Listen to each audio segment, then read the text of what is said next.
Iran जंग के बाद दुनिया का नया मंजरनामा क्या होगा सर? 99% चांस ये है सेटलमेंट में ईरान से सेटल खत्म हो जाएगी। इतनी माशी पाबंदियों के बावजूद आप समझते हैं ना कि ईरान एक इस खित्ते की अब एक नई अस्करी कुव्वत बन गया ना। इस वक्त जो ईरानी फौज लड़ रही है उसके पास हथियार क्या है? मिसाइलों से।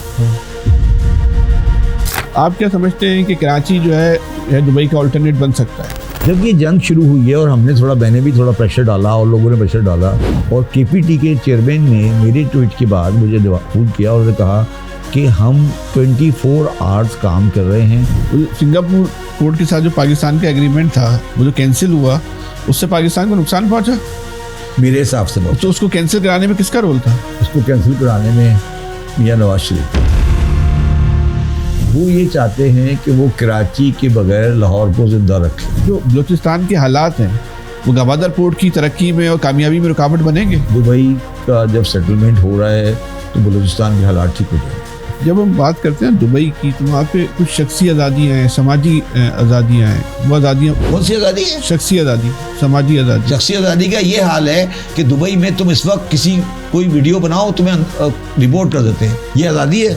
एकदम जो पाकिस्तान की अहमियत बनी, भारत जीरो हो गया, पूरी दुनिया की नज़रें पाकिस्तान पे हो गई, जो मुस्तकबिल की तस्वीर बन रही है उसका आर्टिस्ट पाकिस्तान है। अगर ये जंग अगर खतरनाक होती है, एक ऑप्शन ये है, दूसरा ऑप्शन ये कि सुलह हो जाती है। दो ऑप्शन है ना। पाकिस्तान का दोनों में फायदा है। अच्छा, ठीक है। तो मुस्तकबिल का जो पाकिस्तान होगा, हमारी इतनी जो इस वक्त जो टीम है, जो मालियाती माहिरीन है, जो डिजाइनिंग कर सकें, उसका जो आर्किटेक्ट हो, अगर उसमें गवर्नमेंट नहीं इन्वॉल्व होना तो ये खुद ब खुद बहुत अच्छा हो जाएगा। आपके ख्याल में एमक्यूएम का क्या मुस्तकबिल है? एमक्यूएम का जो ब्रांड है एमक्यूएम, इस ब्रांड पर अब कराची का आवाम वोट नहीं डालेगा। या तो बिलावल साहब को विरासत पकड़नी पड़ेगी। कराची बचाना है तो बिलावल को लाओ। कह दें आप, कह दें।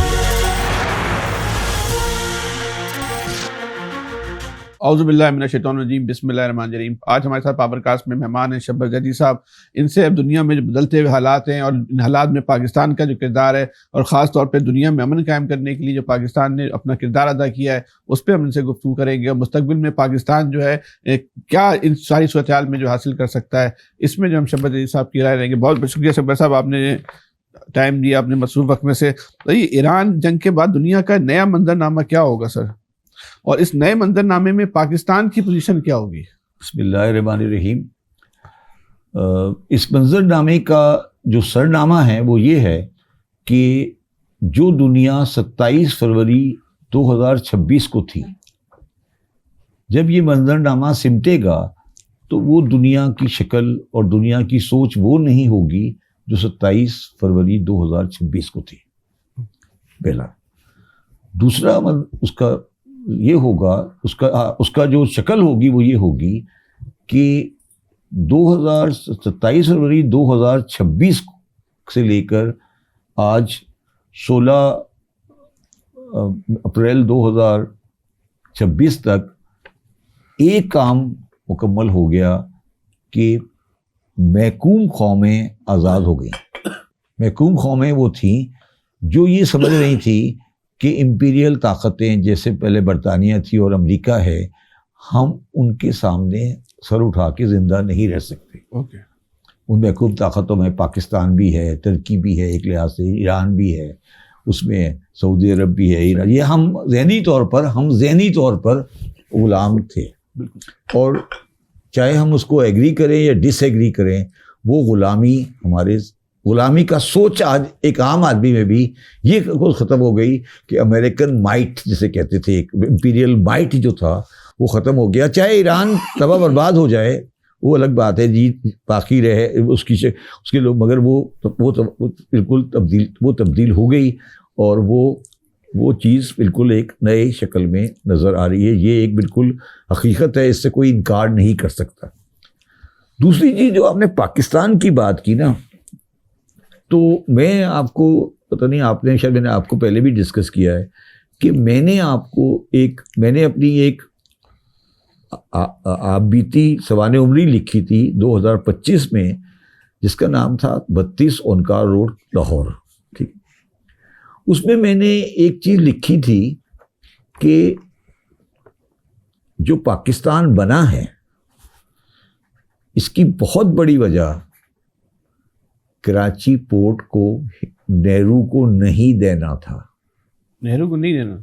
ये आप मेरी किताब का पेज नंबर 188 पढ़ेंगे। हाँ। उसमें मैंने पाकिस्तान बनने की जो वजूहात लिखी है ना, कि पाकिस्तान क्यों बनाया गया, उसमें शायद 13वीं या 14वीं वजह मैंने लिखी है कि ये गोरे का डिसीजन था कि हम पर्शियन गल्फ के ऑयल के सामने जो स्टेट बनेगी, जो उसे कंट्रोल करेगी, उसका कंट्रोल नेहरू को नहीं देंगे, क्योंकि इंडिया सोशलिस्ट रशियन ब्लॉक में था।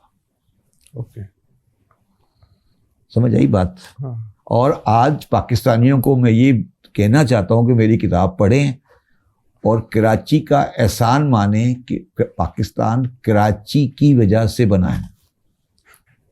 अच्छा। किताब को गौर से पढ़िएगा किसी वक्त, जो मैंने लिखा है।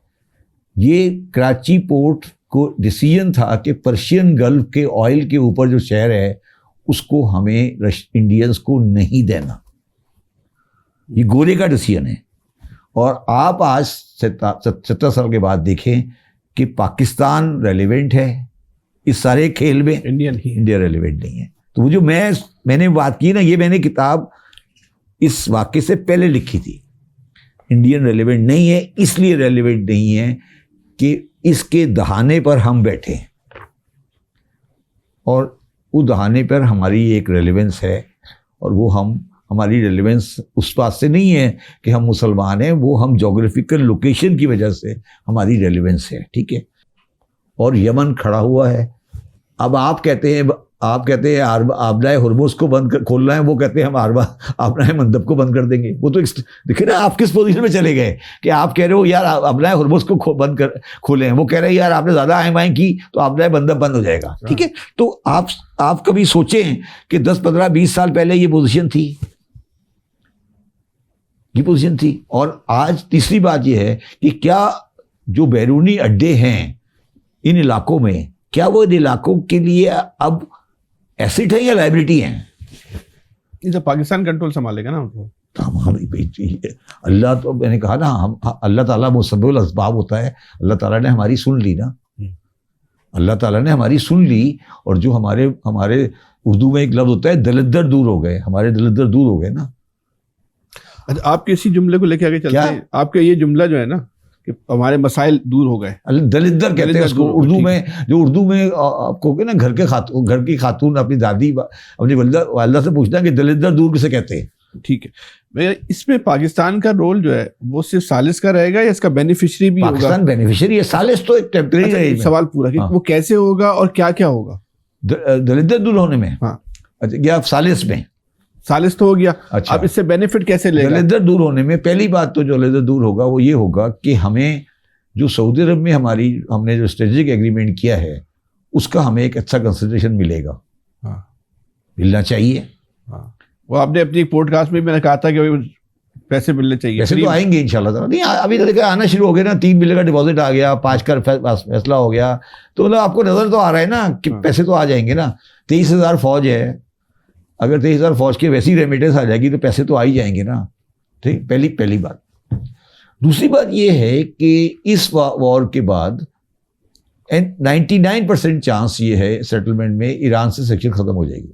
ठीक है, अगर ईरान से सेक्शन खत्म होती है तो ईरान 9.5 करोड़ का मुल्क है, 9.5 आबादी का।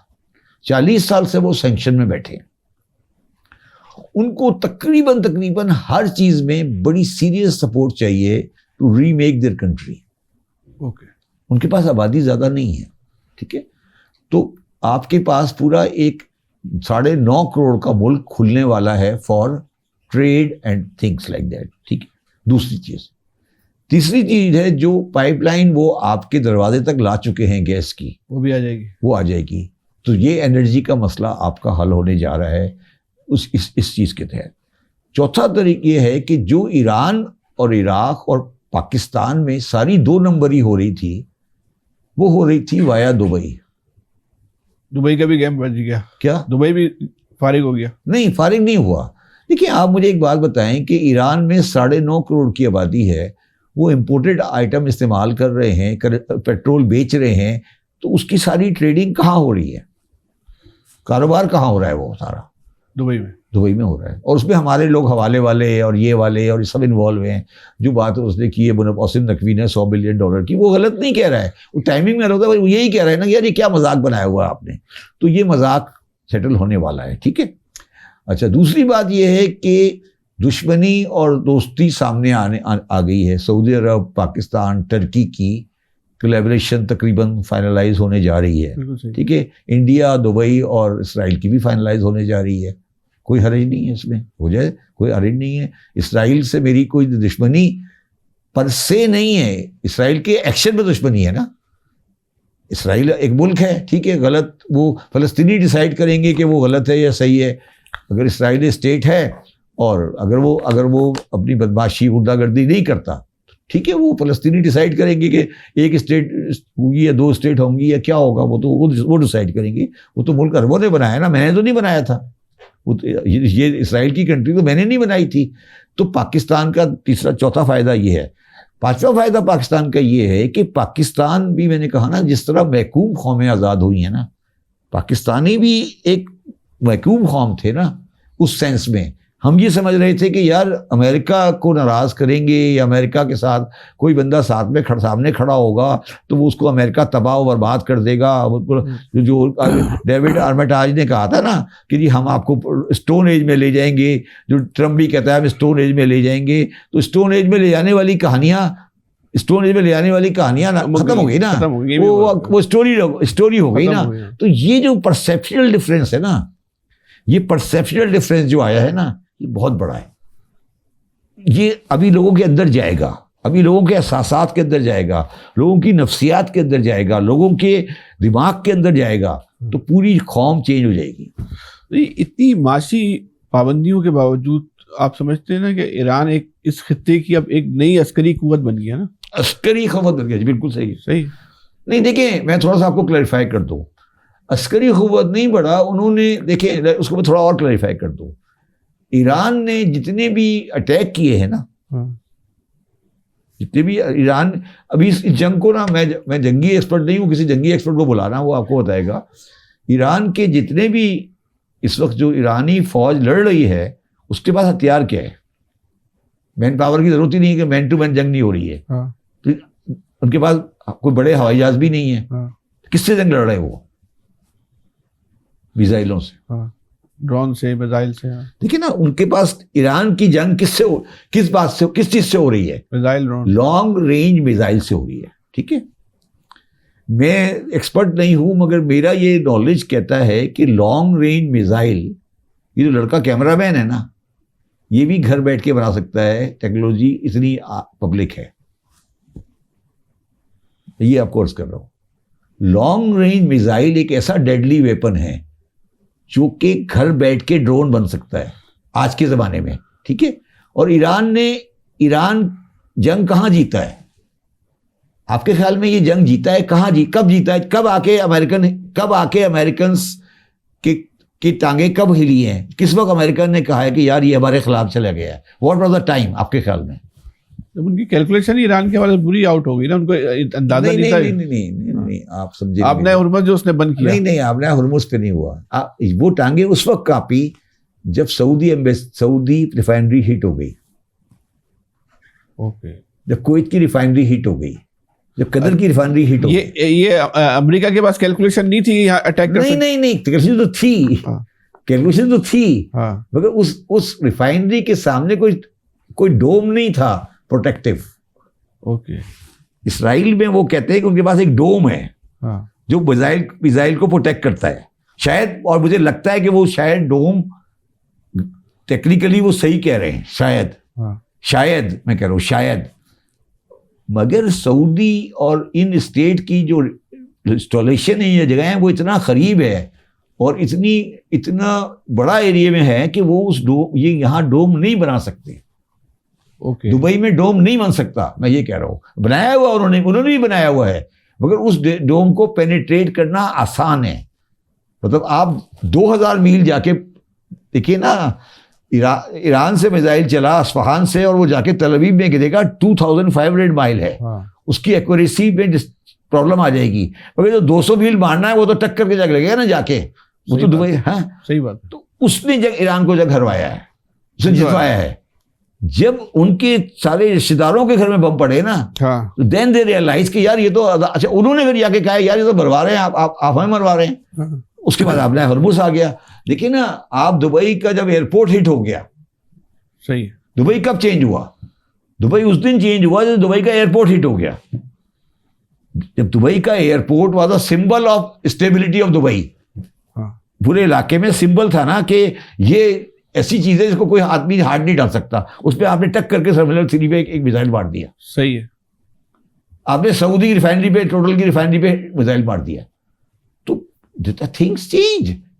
तो अमेरिका के पास क्या चॉइस है? अमेरिका के पास यही चॉइस है ना कि ईरान में जाके न्यूक्लियर मार दे। मैंने एक ट्वीट किया था कि ईरान में न्यूक्लियर मार देंगे, क्या होगा उससे? और 2 लाख आदमी मर जाएंगे। लेकिन 2 लाख आदमी मर 2 लाख आदमी मर जाएंगे, फर्क क्या पड़ता है? आज 2000 मर रहे हैं, आज 2000 मर रहे हैं, 2 लाख मर जाएंगे, क्या होगा? देखिए ना, आज 2000 मर रहे हैं ना, तेहरान में 2 लाख आदमी मर जाएगा। लेकिन उसकी कीमत अमेरिका को अदा करनी पड़ेगी। अमेरिका को अदा करनी पड़ेगी, और वो अफोर्ड नहीं कर सकता। और नहीं, और उसकी कीमत 2 कीमत है ना, एक तो अमेरिका को नहीं, दूसरी फिर अमेरिका, जब अमेरिका जापान में गया था न्यूक्लियर के बाद, तो अमेरिका ने लैंड आर्मी उतारी थी।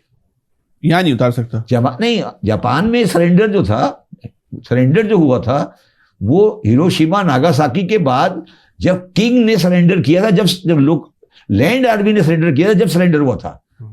तो आप क्या उस वक्त एक जनरल होता है, जनरल मैक आर्थर, जब मैक आर्थर दाखिल हुआ वहां पर, जब उन्होंने ओकिनावा में और जगह जाके अपनी आर्मी उतारी, तो फिर हिरोहितो ने कहा, वो उस वक्त भी लड़ सकता था उससे, मगर उसने कहा कि नहीं, मैंने इंसानियत के लिए खत्म कर दिया। उसने जापान ने आर्मी डिसबैंड कर दी।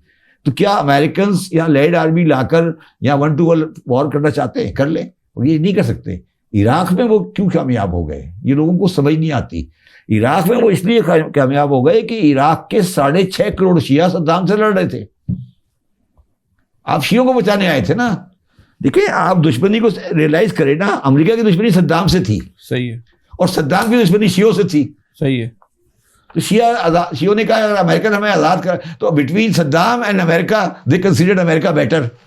उनके पास 2 चॉइसेस थी ना। वो सद्दाम की मौत का जश्न भी मनाया गया था बकायदा। क्या जी? सद्दाम की मौत का तो बकायदा फिर जश्न भी मनाया गया था ना। नहीं, उसकी पिटीशन की बात नहीं है। 6.5 करोड़ इराकी जो कि अहले तशी हैं, जो साउथ में रहते हैं, वो तो सद्दाम के खिलाफ जद्दोजहद कर रहे थे ना। अगर उनको आके आजाद करवा लिया अमेरिका ने, अमेरिका को अंदर एक फोर्स मिल गई, फोर्स नहीं मिली, पूरी पॉपुलेशन मिल गई ना, आबादी मिल गई। पूरी आबादी 7.5-8 करोड़ की आबादी है इराक की, 6.5 करोड़ अहले तशी है, वो टोटली खिलाफ थे। अच्छा, यहाँ उसने कुर्दों को इस्तेमाल करने की कोशिश की और नहीं कर सका। वो यहाँ वो यही ड्रामाबाजी दोबारा कर रहे थे ना। वो शायद वो कर भी लेते कुछ इलाके। वो जो ईरान का शहर है ना तबरीज, ईरान का एक शहर है तबरीज, वो कुर्दिस्तान का हिस्सा है, कुर्द का हिस्सा है।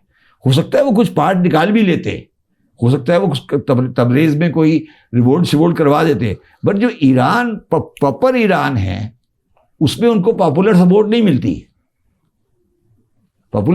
मिलती, उनकी, इसलिए उन्होंने ये लैंड वाला ऑप्शन नहीं होता। अभी भी नहीं पता करने को, तो वो कर सकते हैं, कुछ भी कर सकते हैं। अच्छा, आया अमेरिका रेजिम चेंज करवाने था, लेकिन रेजिम तो और ताकतवर हो गई। वहां जो ऑर्गेनिक तहरीक थी वो भी हमेशा के लिए खत्म हो गई, एक तवील अरसे के लिए। नहीं, ये मैं डिसएग्री करता हूँ। वो आप ईरान को नहीं समझे अभी तक।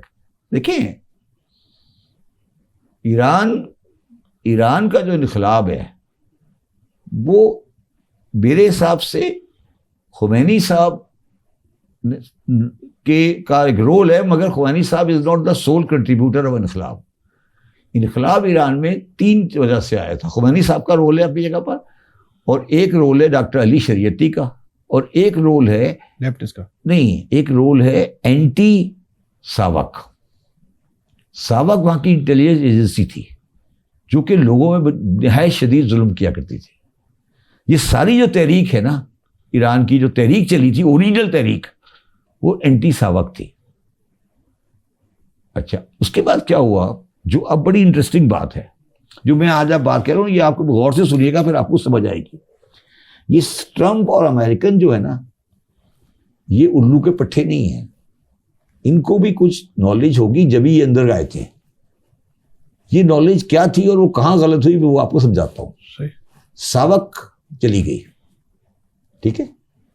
सावक की जगह पे कौन आया? सावक की जगह पर ट्रंप की ट्रम्प के ख्याल में आ गए पासदाराना इनकलाब, जिसका नाम है IGRC। सही है। वो ये समझा कि सावक चली गई है और IGRC आ गई है, और ईरान का आम आदमी IGRC के खिलाफ है, इतने खिलाफ है जितना सावक के खिलाफ है।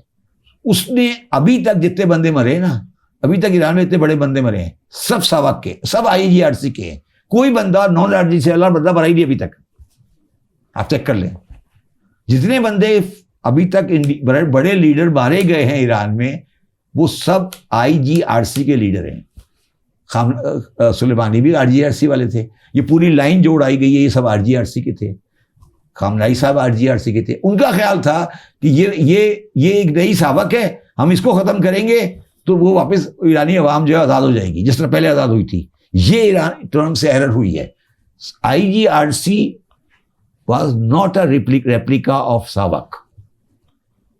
उन्होंने IGRC के बंदे मारकर IGRC को स्ट्रॉन्ग कर दिया, उल्टा पड़ गया वो। IGRC जो कि टेक्निकली वो ये सोच कर आए थे कि IGRC जो है वो सावक की तरह है, हम इसकी पूरी लीडरशिप को उड़ा देंगे तो कल को हमारे पास पूरी गवर्नमेंट आ जाएगी। आप लिस्ट उठाएं, और ये मीटिंग जो उड़ाई गई है, पज़ेश्कियान को क्यों नहीं मारा, अहमदी नजात को क्यों नहीं मारा।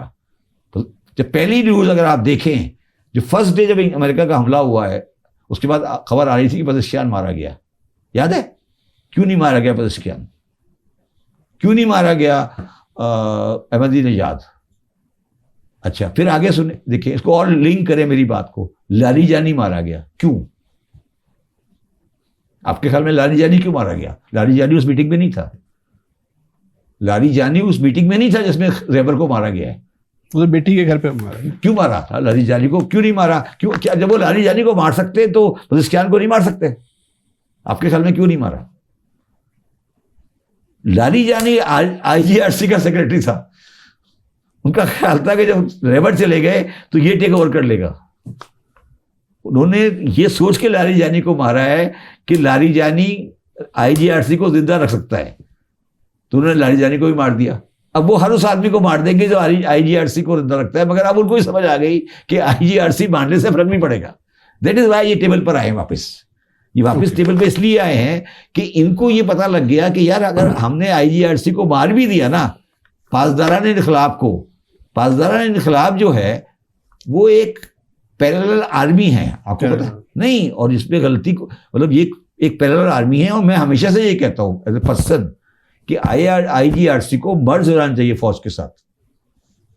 ओके जब भाई ये बताएं कि जंग के बाद जो सूरत हाल हुई, कराची एक पोर्ट है, दुबई में जो सूरत हाल हो गई, दुबई इस तरीके से दुबई भी आइसोलेशन में चला गया है। आप क्या समझते हैं कि कराची जो है वो, बल्कि आपने कहीं कहा भी ये बात कि कराची दुबई का ऑल्टरनेट बन सकता है, लेकिन एक अच्छा मैं बता, देखिए एक चीज होती है जिसको बोलते हैं ट्रांसशिपमेंट, वो तो हो रही है। नहीं, ट्रांसशिपमेंट कराची है, पहले कराची हुआ करता था। ट्रांसशिपमेंट की दो शक्लें होती है। एक शक्ल ये होती है कि जहाज आता है और वो सामान उसी तरह कंटेनर में दूसरे कंटेनर में रख के चला जाता है। इस वक्त तो बहुत हो रही है वाली। अच्छा, एक ये होता है कि कंटेनर आता है, वो कंटेनर खुलता है और सामान छोटी कश्तियों में, छोटे जहाज़ों में जाके चला जाता है। इस वक्त कराची से सेकंड वाली ट्रांसशिपमेंट तकरीबन 100 गुना बढ़ चुकी है, ठीक है, और दूसरी वाली ट्रांसशिपमेंट अभी चल रही है। तो कराची अभी भी इस इलाके में पूरे गल्फ के लिए एक अच्छी ट्रांसशिपमेंट पोर्ट है, ठीक है, और वो जबले अली से बहुत ज़्यादा चीप है। अगर आप ट्रांसशिपमेंट करना चाहते हैं, सामान लाना चाहते हैं, तो आप कराची ले आएँ, दुबई नहीं लाएं, कराची ले आएँ और कराची में रखा रहने दें, जरूरत पड़ती जाए दुबई बेचते जाएं। मगर कराची में जो हमने इंफ्रास्ट्रक्चर की तबाही फेरी थी और पोर्ट की तबाही फेरी थी, तो कराची की जो ट्रांसशिपमेंट की कैपेबिलिटी थी वो हमने ख़राब कर दी थी जानबूझकर, जिस तरह हमने एयरपोर्ट ख़राब किया। जब ये जंग शुरू हुई है और मैंने भी थोड़ा प्रेशर डाला और लोगों ने प्रेशर डाला, तो ट्रांसशिपमेंट को इमीडिएटली इम्प्रूव किया गया। और KPT के चेयरमैन ने मेरे ट्वीट के बाद मुझे फ़ोन किया और उन्होंने कहा कि हम 24 आवर्स काम कर रहे हैं और हमने 8,300 कंटेनर हैंडल किया है अभी तक, 24 दिन में, जो कि 1 साल की एवरेज के बराबर है। अच्छा, 1 साल की एवरेज 8,300 कंटेनर उन्होंने सिर्फ 24 दिन में हैंडल किया था। और पूरी इस वक्त कराची पोर्ट जो है वो अपनी पीक कैपेबिलिटी पे काम कर रही है। अच्छा, ये कैपेबिलिटी जो काम कर रही है कराची पोर्ट, ये टेम्परेरी नहीं है। अगर आप इसको अपनी क्वालिटी को मेंटेन करेंगे, अपनी चीज़ों को मेंटेन करेंगे, तो दुबई अगर खुल भी जाता है ना, तो भी ये ट्रांसशिपमेंट बाकी रहेगी। मतलब ये नहीं है कि ट्रांसशिपमेंट खत्म हो जाएगी। इससे आमद भी कितनी बड़ी। अच्छा, तीसरी बात जो है ना, जो बहुत इंपॉर्टेंट है, जो लोगों को समझ नहीं आई, वो ये थी कि जब मुशर्रफ साहब थे ना, और मैं भी उसका बड़ा हामी हूं, हमने ग्वादर पोर्ट बनाई थी ट्रांसशिपमेंट के लिए। ठीक है। हमने ग्वादर पोर्ट नॉर्थ को सप्लाई करने के लिए नहीं बनाई थी। मतलब ग्वादर पोर्ट का नॉर्दर्न एरिया, सीपैक वाली कहानी को मैंने कभी बाय नहीं किया। अगर आप मेरी तकरीरें सुने तो मैंने कभी सीपैक को बाय नहीं किया। हम कह रहे थे कि सीपैक को भी करना है तो आप कराची के थ्रू लाएं, आप बलूचिस्तान में से नहीं गुजार सकते, आपके बस का काम नहीं है अभी, आप इस पर टाइम ज़ाया कर रहे हैं। और वही आप देख लें, सीपैक से अभी तक कोई ट्रक, कितना ट्रक आ रहा है, कितने कंटेनर आ रहे हैं बताएं मुझे, कोई आया है? तो ग्वादर सीपैक के पोर्ट के ऊपर नाकाम हो चुकी है। ओके, ठीक है, मगर ग्वादर एक बेहतरीन ट्रांसशिपमेंट पोर्ट है जो बहुत करीब है यूएई के साथ, ओमान के साथ। और अगर हम मुशर्रफ के ज़माने का एग्रीमेंट याद करें जो पोर्ट अथॉरिटी ऑफ सिंगापुर से हुआ था, आपको पता है ग्वादर की जो ओरिजिनल पोर्ट थी उसका एग्रीमेंट सिंगापुर पोर्ट अथॉरिटी से हुआ था, पहला एग्रीमेंट। हाँ, वो कैंसिल हुआ है ना। वो जो एग्रीमेंट था वो ट्रांसशिपमेंट का था कि ग्वादर को लेकर आए, डेवलप करें ट्रांसशिपमेंट का, और यहाँ से ट्रांसशिपमेंट करें। वो आइडियल लोकेशन है ट्रांसशिपमेंट के लिए, क्योंकि दुनिया की one of the deepest port है वो। एग्रीमेंट कैंसिल करवाने में किनका रोल था? उससे पाकिस्तान को नुकसान पहुंचा जी। वो जो सिंगापुर पोर्ट के साथ जो पाकिस्तान का एग्रीमेंट था वो जो कैंसिल हुआ, उससे पाकिस्तान को नुकसान पहुंचा मेरे हिसाब से बहुत। तो उसको कैंसिल कराने में किसका रोल था? उसको कैंसिल कराने में मियां नवाज शरीफ। और उसकी वजह? उसकी वजह ये कि वो कराची का ऑल्टरनेट निकालना चाहते हैं। ओके, उन्होंने कोशिश तो की थी ना, ड्राई पोर्ट बनाया। गौर से बताऊं, नहीं गौर से जोर से बताऊं, वो ये चाहते हैं कि वो कराची के बगैर लाहौर को जिंदा रखे। अच्छा, उनके पास ऑल्टरनेट पोर्ट हो। वो कैसे? उनके पास समंदर तो है नहीं। क्या ग्वादर होगा ना? ग्वादर से बलूचिस्तान, बलूचिस्तान से पंजाब। ओके, वो उनको इजी पड़ता है। इसके पीछे सोच क्या है? सोच ये कि यहाँ हम बैठे ना, चिक चिक करते हैं ना सारा दिन, हम आगे आग लगाते हैं, बंदे मारते हैं, हम बैठे हैं ना। उनका प्रॉब्लम पोर्ट नहीं है, उनका प्रॉब्लम कराची वाले हैं। अच्छा, उनका प्रॉब्लम पोर्ट थोड़ी है, पोर्ट तो है। हाँ। उनका प्रॉब्लम कराची की आबादी है ना।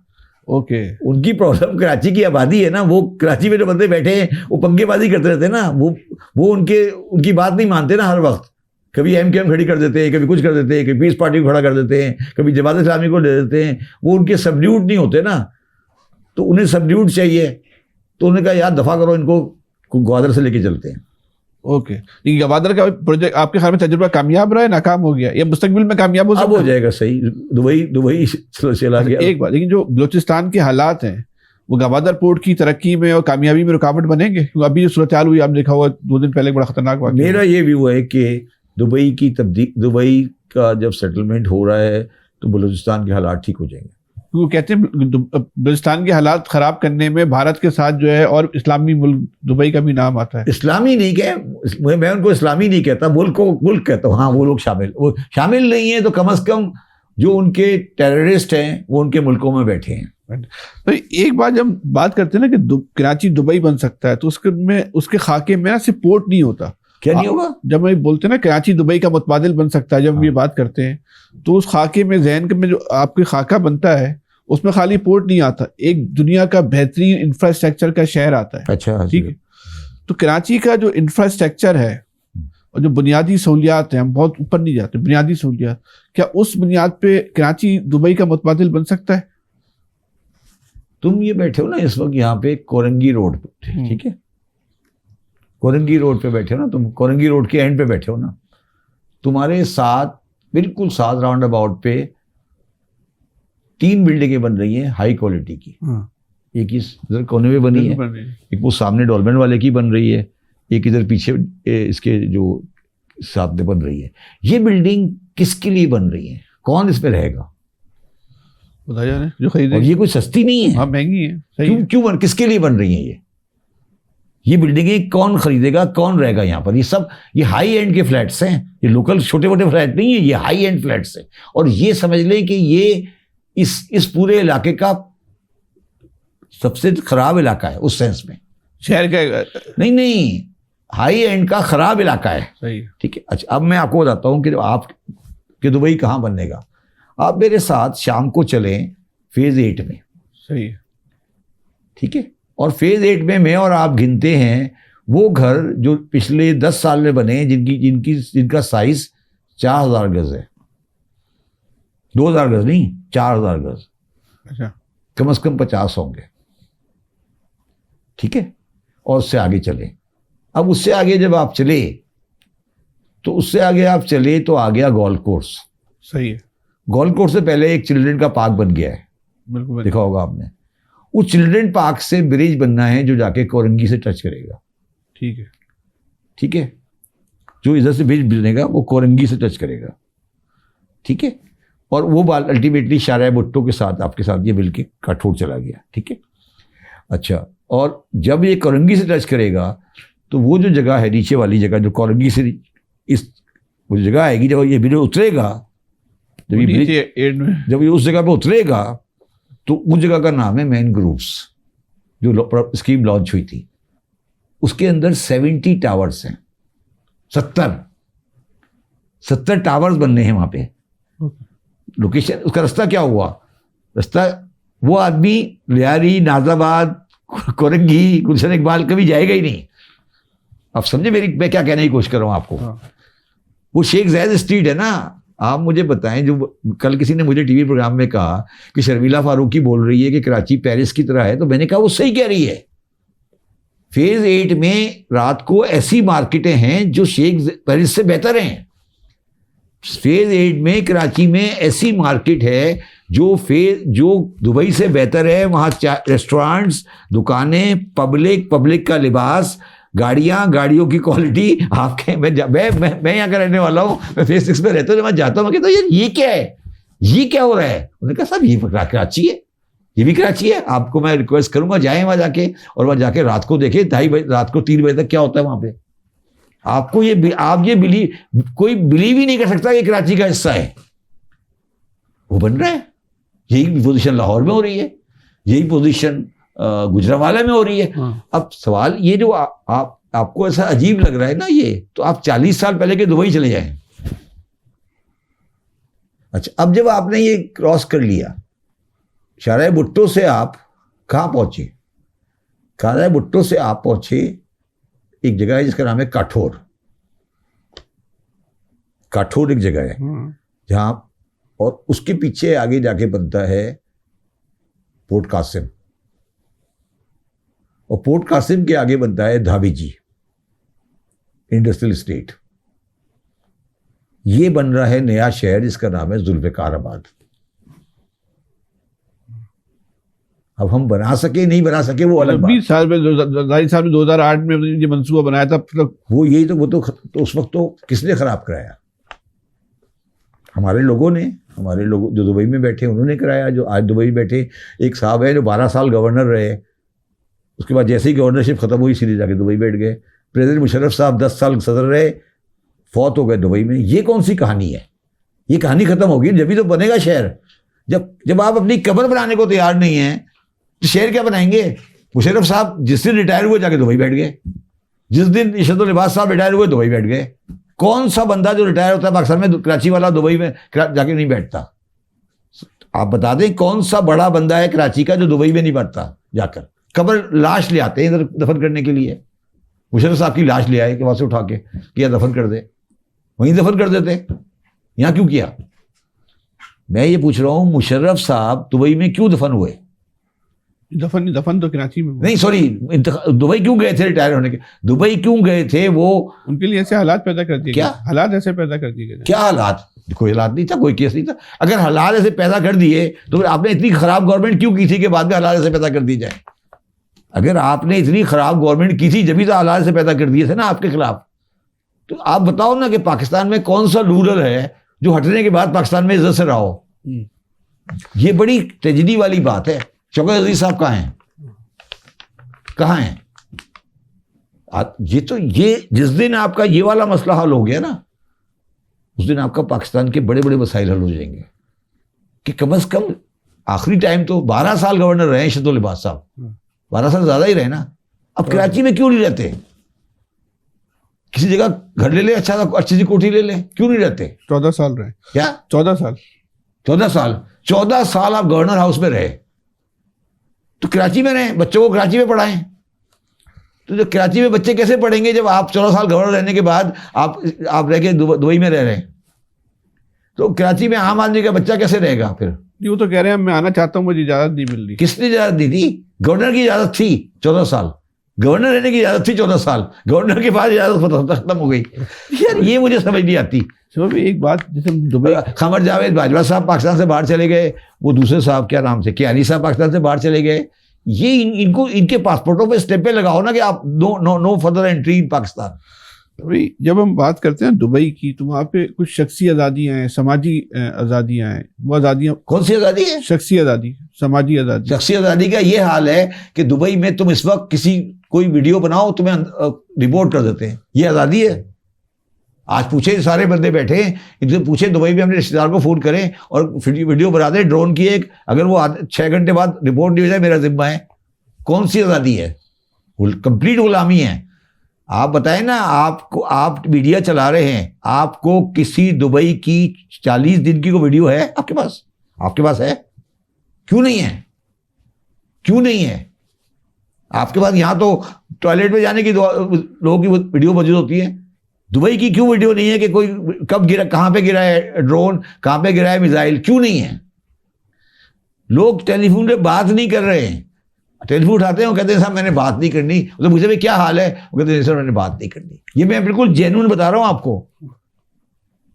अबू ज़ैबी में लोगों के नाम देख देख के बंदों को बाहर निकाला जा रहा है कि यार इसका नाम तो एक खास मसलक से रिलेट करता है।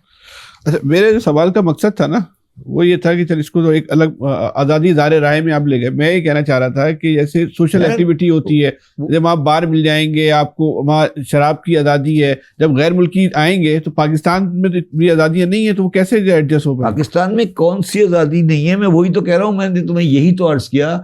शराब पब्लिक होने के अलावा आप फेज 8 के आज रात को फेज 8 की बुखारी में चले जाना, फेज 8 की बुखारी में चले जाना, फिर मुझसे मिलना, फिर बताना कि इसमें और दुबई में क्या फ़र्क है। कोई फ़र्क नहीं है। कोई गाड़ी वहाँ पे नज़र नहीं आएगी जो कि 2016 से पुरानी होगी। आप वहाँ खड़े हो जाना कोने पे और मुझे गाड़ी बता देना कि जो गाड़ी है सर जी वो गाड़ी 2020 से पुरानी गाड़ी है। कोई अब तो वहाँ सारे इलेक्ट्रिक गाड़ी के अलावा वो गाड़ी नज़र नहीं आती। मैं अर्ज़ ये करने की कोशिश कर रहा हूँ। फिर मैं आपसे एक और सवाल पूछता हूँ आज। आपने कभी दुबई में लेबर वालों की रिहाइश देखी है? वो तो बहुत बदतरीन होती है। तो फिर कैसी कंटेनर में लोग रहते हैं, कंटेनर्स में। तो ये तो हमने कहानियां बनाई हुई हैं, वीडियो चल रही हैं। अच्छा, दुबई की मॉल की वीडियो चल रही है इस वक्त, आपके पास आ रही, आपके पास भी आ रही होंगी। ये नहीं वीडियो आ रही जहां पे बम गिरा है। कोई आई? टर्मिनल 3 पे बम गिरा था ना, उस वक्त तो लोगों की मूवमेंट की आई थी। तो बाहर वाले ने दी ना। कोई टर्मिनल 3 के अंदर की कोई वीडियो आई? वो तो एक वीडियो आई थी, उसके बाद एक वीडियो है सिर्फ। कोई वीडियो नहीं है जो दुबई की बता रहे हो कि क्या हुआ है। आप बताएं ये है या नहीं है? इंटरनेशनल मीडिया करता है। क्यों नहीं जाता दुबई? क्यों नहीं जाता सऊदी अरब? बिजनेस रिकॉर्डर की हेडिंग थी कोई एक हफ्ते पहले कि सऊदी अरब में टोटल की रिफाइनरी क्लोज की गई है कि उसमें मिसाइल अटैक हुआ है। ठीक है, बिजनेस रिकॉर्डर की हेडिंग थी। ठीक है, आप दिखा दें पाकिस्तानी खबर कि दुबई में रिफाइनरी हिट हुई है। नहीं आई ना? क्यों नहीं आई? देखो ये मुनाफकत है अच्छा, ये जो सब कुछ पाकिस्तान के लिए बेहतर होने जा रहा है, ये सब इत्तेफाक से हो गया है या इसके पीछे पाकिस्तानी दिमाग है? दिमाग कोई नहीं है, दिमाग कोई नहीं है, दिमाग की क्या जरूरत है? ये सब इत्तेफाक से पाकिस्तान को मिल देखिए गया। मेरी बात सुनो, देखो मेरी बात सुनो। तो फैसल देखो, जब जिसका कोई नहीं होता ना, उसका अल्लाह होता उसका अल्लाह होता है। हमारा कोई नहीं है, अल्लाह है, तो अल्लाह भी तो मुसब्बिल असबाब है। है। ये अल्लाह मियां ने सारे असबाब पाकिस्तान की, लेकिन इस वक्त की लीडरशिप ने उस असबाब को सही उसको वो किया, यूटिलाइज। नहीं, वो लीडरशिप ने नहीं, वो तो हालात खुद ब खुद ही हमारे पास आ गए ना। अब ईरान सऊदी अरब से, ईरान अमेरिका से लड़ गया, उस लड़ में ईरान जीत गया, तो सारी चीजें ये अल्लाह ने की है ना, तो अल्लाह कर रहा है, तो हमें क्या? ये एकदम जो पाकिस्तान, अगर इसके बहुत ही मुख्तसर लफ्जों में बात करेंगे, एकदम जो पाकिस्तान की अहमियत बनी, भारत जीरो हो गया, पूरी दुनिया की नजरें पाकिस्तान पे हो गई, जो मुस्तकबिल की तस्वीर बन रही है उसका आर्टिस्ट पाकिस्तान है। हाँ, ये जो सब कुछ हुआ अल्लाह की तरफ से। और मैं इस पे एक स्टेज आगे करता हूँ, और हाँ, अगर ये जंग दोबारा शुरू होके और खतरनाक होती है, हाँ, अब तो खत्म ही। नहीं, मैं आपसे कुछ और कह रहा हूँ। अगर खतरनाक होती है, एक ऑप्शन ये है, दूसरा ऑप्शन ये कि सुलह हो जाती है। दो ऑप्शन है ना। हाँ। पाकिस्तान का दोनों में फायदा है। अच्छा, नहीं करें। अच्छा फिर हो यार, अच्छा, ट्रांसशिपमेंट बढ़ जाएगी, लोगों ने खाना तो खाना है ना। सही है यार, खाना तो खाना है, रोटी तो खानी है ना, पानी भी जाएगा ना। और जो हमारा किराया है सऊदी अरब की डिफेंस का, उसको हम डबल कर देंगे प्राइस को। ये जो सूरत-ए-हाल तब्दील होगी, हाँ। तो ये पाकिस्तान में जो इंकलाब आएगा, तरक्की, इंकलाब नहीं आएगा। इंकलाब तो बेचारा वो ला रहा था, वो अडियाला जेल चला गया ना। ये तरक्की और खुशहाली का चले जो दौर शुरू होगा, तो ये मुस्तकबिल में पाकिस्तान की शक्ल कैसी होगी? मुस्तकबिल का जो पाकिस्तान है वो कैसा होगा? मुस्तकबिल का पाकिस्तान, आपने बड़ी अच्छी सवाल किया, सीरियस बात करते हैं।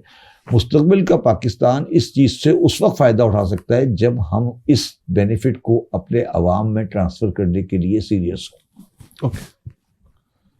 अभी तक हमें वो सीरियसनेस नजर नहीं आ रही, आएगी। अभी मैं नहीं कह सकता कि नहीं है।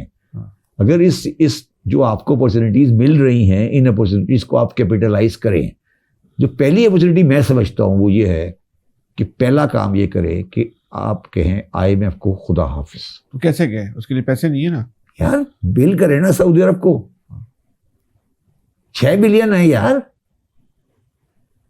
6 बिलियन क्या होता है? उनका खर्चा 1.5 बिलियन का रोजाना का हो रहा है। तो वो करेंगे, और 2-4 फौज और भेज दे, 2 डिवीजन। उन्हें कहा यार अभी कम है, हम थोड़ा सा और। ये आइडियल मौका है कर्जे से जीरो होने का। क्या? ये कर्जे को जीरो करने का आइडिया? कर्जे को नहीं, IMF के कर्जा 140 तो नहीं हो सकता ना एकदम से। हाँ।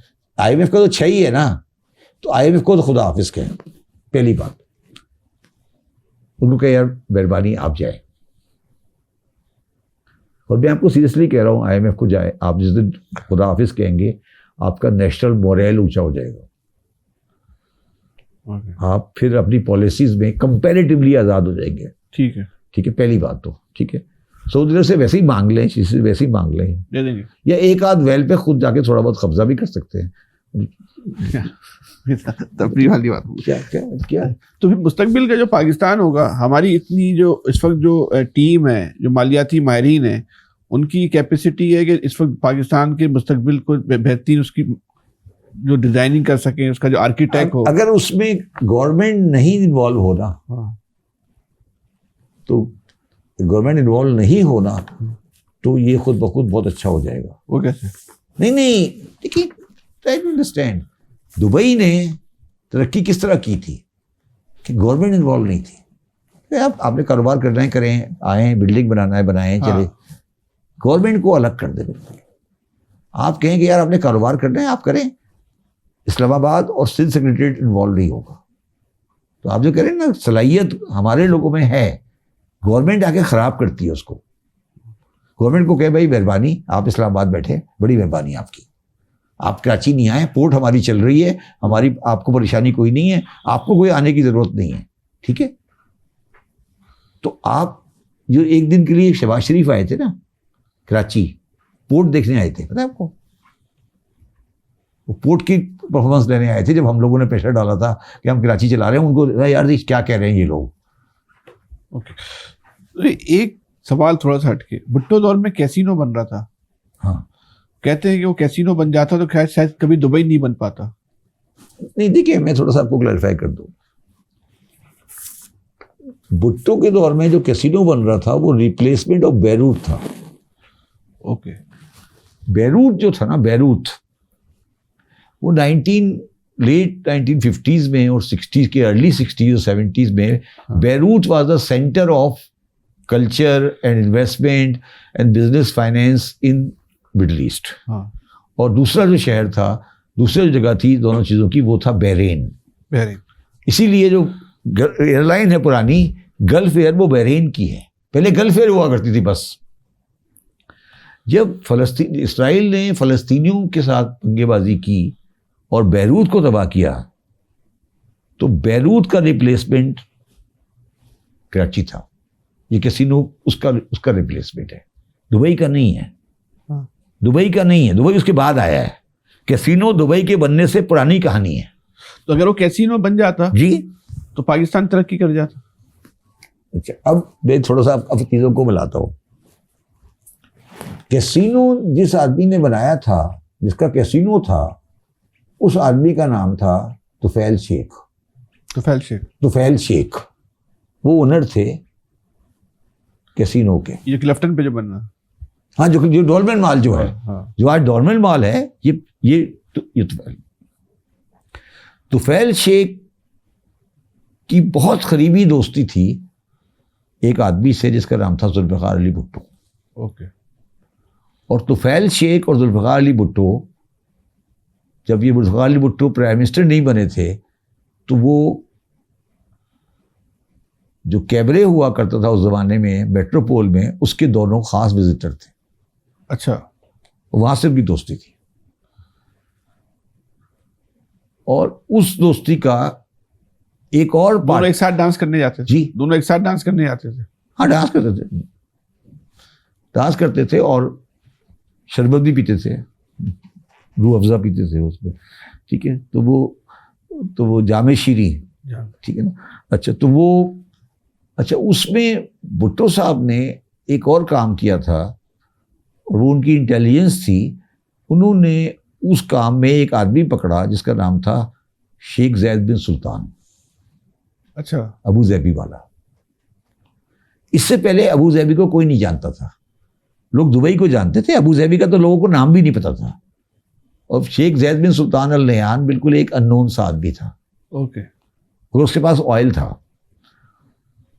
भुट्टो साहब बहुत बड़ा पार्टनर थे यूएई को बनाने में, यूएई बनने में। ये तो सारी 5 स्टेट है ना। हाँ। तो भुट्टो साहब ने यूएई के साथ, भुट्टो साहब ने यूएई को खड़ा किया। तुफैल शेख, शेख ज़ैद बिन सुल्तान अल नहयान, और फिर इसमें एक पार्टी आई जिसका नाम था बीसीसीआई, आगा हसन आब्दी। हाँ। फिर इसी के साथ अगला स्टेज आया जहां भुट्टो साहब ने पाकिस्तान के लिए बहुत अच्छे 2 काम किए, मगर अपनी ज़िंदगी पर मौत लिखवा ली अमेरिकन से।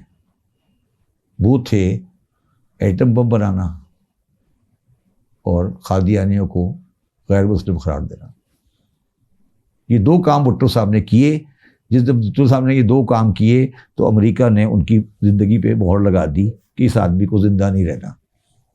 उसने 3-4 आदमियों की ज़िंदगी पे स्टैंप लगा दी कि इन 3-4 आदमियों को मार देना है हमेशा के लिए। उन 3-4 आदमी में एक जुल्फ़िकार अली भुट्टो थे, एक आगा हसन आब्दी थे। इसलिए मार देना है कि ये पाकिस्तान के एटम बम के फाइनेंसर और समझने को लाने वाले हैं। उसमें खदीर खान भी थे। ये तीनों आदमी पाकिस्तान में एटम बम को कंसीव करने वाले हैं। ठीक। कंसीव करने वाले हैं। इन 3 आदमी के अलावा अगर कोई आदमी ये कहता है कि मैं एटम बम पाकिस्तान में मेरा बनाया हुआ है या मैं लाया हूँ, तो वो झूठ बोलता है, उसको कुछ नहीं पता। सही। और इन तीनों आदमी में कोई आदमी नॉर्दर्न सूबों का नहीं था। अच्छा। जनूबी क्या? सिंध के थे। तीनों सिंधी है ना। भुट्टो, आगा हसन आब्दी, ये है ना, ये लोग हैं ना जिन्होंने ये सारे। अच्छा, इस एटम, कादिर खान, ये है ना एटम बम किसने बनाया है? एटम बम, पाकिस्तान का एटम बम किसने बनाया? भुट्टो ने, कदीर खान ने। वजीर खान ने। बीसीसीआई की कहानी क्या है? सही, उसकी फाइनेंसिंग होती थी। लोगों ने उसको दरगोर कर दिया। तो ये जब 79 में, 70s में जब भुट्टो को उन्होंने फांसी लगा दी 76 में, 69 में लगाई फांसी, 70 में हटा दिया और 69 में फांसी लगा दी, तो बीसीसीआई को भी बाद में ख़त्म कर दिया। तो ये साजिश वाशिंगटन में रची गई। और अगर आप भुट्टो साहब की तकरीर सुन लें, आखिरी उन्होंने कहा था कि वो हाथी वाली बात की थी उन्होंने, ठीक है, और वो उसमें मैं कहूँगा वो अपनी शहादत दे के चले गए। उसके बाद अगर आप याद करें तो भुट्टो साहब ने, आप लोगों को नहीं पता, भुट्टो साहब ने एक बैंक बनाया जिसका नाम था बैंक अल जजीरा। वो बैंक था joint venture between national bank of Pakistan and Sama. Sama is the Saudi Arab monetary authority. और वो बैंक सेंट्रल बैंक होना था सऊदी अरब का। और भुट्टो साहब ने कहा कि हम एक करेंसी ज्वाइंटली पाकिस्तान का रुपये ख़त्म कर देंगे और सऊदी रियाल ख़त्म कर देंगे, एक करेंसी होगी, इसका नाम है पाक रियाल। और इसमें उनके साथी थे शाह फैसल। और अमेरिका को शाह फैसल अच्छे नहीं लगे, शाह फैसल मारे गए, शाह फैसल नहीं मारे गए। तो ये वो बंदे हैं जो मारे गए, उस जिसे कहते हैं ना, ये वो गुमनाम सिपाही हैं जो पाकिस्तान को बनाने में, जो एटम बम बनाने में जो गुमनाम सिपाही मारे गए हैं, वो ये हैं जिन्होंने ये सब कुछ बना। शाह फैसल मारे गए, आज तक कोई सऊदी नहीं मारा गया, किंग नहीं मारा गया, वो शाह फैसल मारे गए। ये 70s की बात है। भुट्टो साहब ने ओपेक की प्राइस यहाँ से यहाँ पहुँचा दी, यहाँ से यहाँ पहुँचा दी, वो बिल्कुल पाक दुनिया चेंज हो गई।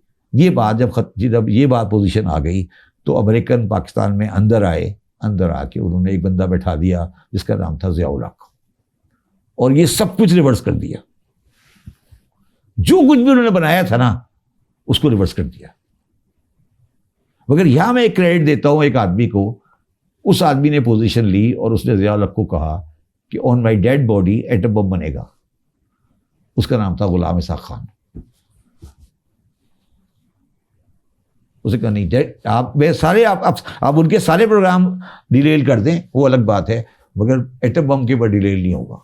और Ghulam Ishaq Khan is the person जिसने एटम बम के लिए कभी कंप्रोमाइज़ नहीं किया और एटम बम बन गया। वो एक अलग कहानी है, कभी आप इसके बारे में बाद में कभी बात करेंगे। जब ज़िया-उल हक 77 में आ गया तो ज़िया-उल हक ने जाकर एक कागज़ साइन किया। मैं ज़बानी कागज़ जो कह रहा हूँ ना लफ्ज़, ये समझ लें कि मैं कागज़ नहीं, मतलब मेंटली से कहते ना, बिल्कुल फाइनल कर दिया। 2 चीज़ फाइनल कर दी। एक के आइंदा हमें एज अ पॉलिसी कराची को पे हाथ नहीं रखना। इस पे नहीं आ रहा है? कराची पे। इस बात का क्या मतलब? क्या इस बात का क्या मतलब हो कि कराची में कोई इन्वेस्टमेंट नहीं होगी। नहीं। अच्छा, 77 के बाद से मुझे कराची का कोई प्रोजेक्ट दिखा दे आप। ये किसके साथ एग्रीमेंट हुआ? दुबई के साथ? नहीं, ज़िया-उल हक के साथ। ज़िया-उल हक की पॉलिसी पाकिस्तान के लिए, पाकिस्तान, और उसकी वजह ज़िया-उल हक की पॉलिसी पाकिस्तान के लिए ये थी कि कराची की कोई तरक्की नहीं होगी। कराची में सबसे बड़ी तरक्की का, जो आप लोग बच्चों को नहीं पता, ये बच्चे हैं आप सामने बैठे, कराची में सबसे जो इस वक्त जो आर्टरी है जिसके ऊपर कराची चल रही है, वो शारह फैसल है। कराची जो शहर चलता है वो शारह फैसल की वजह से चलता है, क्योंकि सारा शहर शारह फैसल है, जो होटल रिलेट करती है, ट्रेन स्टेशन से भी रिलेट करती है, एयरपोर्ट से रिलेट करती है। शारह फैसल भुट्टो साहब ने बनाई थी। भुट्टो साहब से पहले शारह फैसल नहीं थी। जहाँ पर FTC है, यहाँ पे सड़क ख़त्म हो जाती थी और फिर सड़क शुरू होती थी जाकर रिंग रोड से। हम जब एयरपोर्ट जाया करते थे तो हम जाते थे वाया जहाँ पे ड्राइव इन सिनेमा है, जहाँ पे आज मिलेनियम मॉल है, वहाँ जाते। 77 के बाद ज़िया-उल हक साहब आए और उनको कहा गया कि कराची को आप भूल जाएं। और वो 77 से शुरू हुए, 77 से लेकर 2026 आज 16 अप्रैल तक कराची किसी डेवलपमेंट प्रोजेक्ट का हिस्सा नहीं है। 77 से लेकर 26 ये हो गए तकरीबन 60 साल। ये 60 साल से किसी कागज का हिस्सा नहीं है। अब हम इन्हें यही कहते हैं कि भाई तो हमने मान लिया कि आपने कर लिया, तो अब बताएं। अब मुझे एक बात बताएं, मैं आपको फैमिलीज के नाम बताता हूँ जो कराची में होती थी, आज उनका नामो निशान कराची में नहीं है। आपको याद है एस एम मुनीर कहाँ है आज? आपको याद है सफ़ायर? आपको याद है गुलिस्तान? आपको याद है बी एमन शाह? आपको याद है शेख मुख्तार? आपको याद है मन्नू? कोई नजर आता है? कोई नजर आता है आज? आप बताएं कहाँ गए सारे? ये सारे कहाँ गए? ये सारे कराची के। गौहर एजाज का वालिद मोटर मार्केट में दुकान थी, क्यों चले गए? कौन लेके गया इनको? एमकेएम लेके गई। एमकेएम को तो यूज हुई इनको भगाने में, मगर ये सारी कहानी कहाँ से शुरू हुई? ये सारी कहानी शुरू कहाँ से हुई? ज़ियाउल हक थी। पहले उसने ज़ियाउल हक में सेक्रेटरियल फसादात कराए, फिर उसने लिसानी फसादात कराए, फिर उसने सब कुछ किया। अच्छा, वो उसने क्यों किया? उसने ये सारा काम क्यों किया? उसने ये सारा काम किया पीपल्स पार्टी को ख़त्म करने के लिए, और पीपल्स पार्टी के जिस्म के अंदर एक नासूर बैठा दिया जिसका नाम था एमकेएम। आज भी है। महाजिर सियासत ला के उसने पीपल्स पार्टी का अजाब डाल दिया ना, आज तक है ना अजाब। नहीं तो अदरवाइज महाजिरों में क्या मसरूर हसन महाजिर नहीं है? क्या शैला रज़ा महाजिर नहीं है? क्या वक़ार मेहंदी महाजिर नहीं है? क्या फैसल रज़ा अब्दी महाजिर नहीं है? पीपल्स पार्टी तो महाजिरों की पार्टी थी। मुर्तज़ा वहाब महाजिर नहीं है। इस मौजूद पे इस मौजूद पे गुफ्तगू कहीं से कहीं अच्छा वो निकल जाएगी। हाँ, ये वाली बात तो रह गई कैसीनो वाली। हाँ, कैसीनो बताया ना।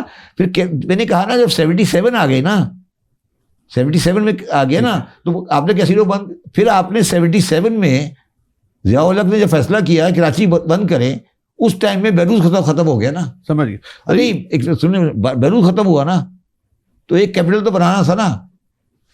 जब बैरूज खत्म हुआ और कराची भी खत्म हो गया, तो फिर कहाँ लेके जाते पैसे को? दुबई ले गए। दुबई ले गए। तो ये जो पाकिस्तान में गवर्नेंस का निज़ाम जब बात करते हैं तो कौंसलर से लेके वज़ीर आज़म तक, उस निज़ाम में इतनी इस्तेदाद है, इतनी सलाहियत है कि उससे तरक्की। मैंने आपको कहा ना, मैं आपको फिर कह रहा हूँ, ये आप बार बार उनकी इस्तेताद की बात कर रहे हैं ना। अब उनकी इस्तेताद रेलिवेंट नहीं रही है नए ज़माने में। ठीक है। अब आज के ज़माने में क्या होता है, मैं आपको मिसाल देता हूँ। आज के ज़माने पता नहीं आपके यहाँ होता है नहीं होता। वो कहते हैं यार कि सिर्फ आप प्रोग्राम कर लें, ये सारा स्टाफ जो है वो ठेके पर है। नहीं होता है ना। बहुत सी जगह बताता हूँ, वो अब आउटसोर्सिंग का निज़ाम आ गया दुनिया में। वो कहते हैं यार ये अच्छा आउटसोर्स। तो अब आप जो कह रहे हैं ना कि इस्तेताद है, इस्तेताद की ज़रूरत नहीं है। अब हर चीज़ को चलाने वाली कंपनी मौजूद है। दुबई में क्या होता है, वो तो 100%। हाँ, वो कहते हैं यार आपको सफाई चाहिए, इस कंपनी को दे दो। आपको अस्पताल चाहिए, वो इस कंपनी को दे दो। आपको वो चाहिए, इस कंपनी को दे दो। अगर मैं आपको एक बड़ी इंटरेस्टिंग बात आज बताऊं, आज जो दुबई में आम आदमी का अस्पताल है, वो किसका है? कभी इनमें से कोई दुबई गया तो बताओ उसको। वो ईरानी गवर्नमेंट का है। अच्छा। और क्या, ये दुबई का जो सबसे बड़ा अस्पताल है जिसमें आम आदमी जाता है, सस्ता अस्पताल है, वो ईरानी गवर्नमेंट ने बनाया हुआ है। और सबसे सस्ता स्कूल भी ईरानी गवर्नमेंट का है। और शायद आप लोगों में से किसी को नहीं पता हो कि दुबई के ईरान इस पूरे इलाके में वाहिद मुल्क है जहां हर आदमी के लिए रोटी मुफ्त है। आपको पता है बात? नहीं। ईरान में? जी। वो तो सालन के साथ मिलती है। सालन नहीं, ईरान में हर खाने के वक्त हर मोहल्ले में तंदूर खुलता है। एक दुकान होती है। हाँ। वो खुलती है, उस पर रोटियां पकती है। और आप जाकर, जैसे आज पाकिस्तान है, आप 10 पैसे में 4 रोटी ले लें। रोटी सिर्फ, ओनली ब्रेड। कोई अगर ज़्यादा भूखा है तो रोटी खा लेता है, नहीं तो लोग उनके किसी ईरानी घर में रोटी नहीं पकती। अच्छा। कोई कॉन्सेप्ट ही नहीं है रोटी का। ये ईरान में आज कोई रोटी is one of the country जहाँ रोटी मुफ्त है। तो वजीर दाखिला ने कहा है कि पाकिस्तानी जो $100 अरब बाहर ले गए हैं वो वापस लेकर आ जाएं। एक तो ये कि पहली बात तो लेकर आएंगे, दूसरी बात इसका जुड़ा हुआ सवाल, ये पैसे जाते कैसे हैं? देखिए, मैंने भेजता कौन है? मैंने कल एक टीवी प्रोग्राम में कहा था, वो आपके यहाँ भी रिपीट कर देता हूँ कि वो है नकवी। मैं हूँ जैदी। तो एक जैदी नकवी को कंट्राडिक्ट तो नहीं करेगा ना। सादात है ना, आपस में तो हमारा रिश्ता है ना, आपस में, वो नकवी है, मैं जैदी हूँ, ठीक है। अच्छा, वो जो कह रहा है वो गलत नहीं कह रहा, मगर उसने एक बात गलत की है, वो 100 बिलियन जो कह रहा है वो 2 साल में गए हैं, वो गलत कह रहा है। ये तकरीबन 20 साल 30 से 40 साल में गए। बात वो ठीक कह रहा है, अमाउंट भी ठीक है उसकी। और मैंने 2016 में एक किताब लिखी थी, Panama leak blessing in disguise, मैंने उसमें फिगर 120 बिलियन लिखी थी, और 120 बिलियन डॉलर है पाकिस्तानियों का बाहर पड़ा हुआ है। अच्छा, अब आप पूछेंगे मुझे ये पैसे जाते कैसे?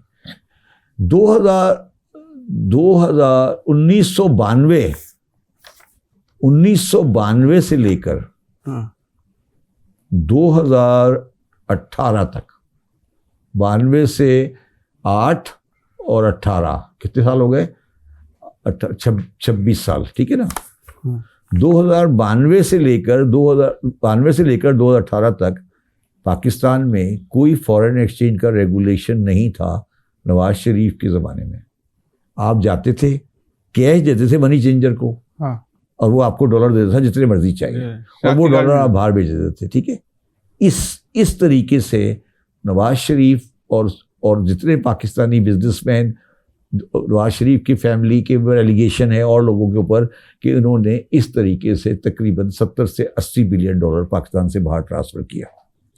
और यही वो दौर है जब दुबई आगे चला।